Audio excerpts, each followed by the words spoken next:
بسم اللہ الرحمن الرحیم۔ السلام علیکم ورحمۃ اللہ وبرکاتہ۔ میں محمد اسامہ سرسری۔ سورہ بقرہ آیت نمبر 2، ذالک الکتاب، اس میں جو پہلا لفظ ہے ذالک، اس کا ترجمہ ہے یہ۔ ویسے تو اس کا ترجمہ ہوتا ہے وہ، یہ اشارہ بعید ہے، لیکن عربی میں اشارہ قریب کے لیے عام طور پر ھذا اور اشارہ بعید کے لیے ذالک آتا ہے، یعنی ھذا کا ترجمہ ہے یہ اور ذالک کا ترجمہ ہے وہ، لیکن کبھی کبھی یہ ایک دوسرے کے لیے بھی استعمال ہوتے ہیں۔ ذالک کا ترجمہ یہ اور ھذا کا ترجمہ وہ بھی کرنا درست ہے۔ امام رازی رحمۃ اللہ علیہ نے تفسیر کبیر میں اس کو پوری تفصیل کے ساتھ بیان کیا ہے۔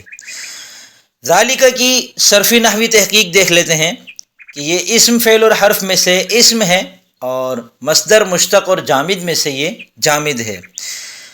معرب اور مبنی ہونے کے اعتبار سے یہ مبنی ہے، اور اس میں غیر متمکن ہے جس کی 8 قسمیں ہیں، سب کے سب مبنی ہوتی ہیں، اس میں سے یہ اس میں اشارہ ہے۔ اس میں اشارہ جیسے ھذا، ھذانی، ھاؤلائی، ھذہ، ھاتانی، ھاؤلائی، ذالک، ذانک، اولئک، تلک، تانک، اولئک، یہ جو اس میں اشارے کے الفاظ ہیں اس میں سے ذالک بھی اس میں اشارہ ہے، اور یہ غیر متمکن ہے، یہ مبنی ہے، مرفوع منصوب اور مجرور ہر حالت میں یہ ذالک ہی رہتا ہے۔ ترکیب نحوی کے اعتبار سے ذالک الکتاب کی ترکیب یوں کی جاتی ہے کہ ذالک اس میں اشارہ ہے اور المنزل محذوف یہاں پر مشار الیہ ہے۔ اس میں اشارہ اپنے مشار الیہ کے ساتھ مل کر یہ پھر مبدل منہ بنتا ہے، آگے الکتاب جو ہے وہ بدل ہے، مبدل منہ بدل مل کر مبتدا ہے، اور لا ریب فیہ اس کی خبر ہے۔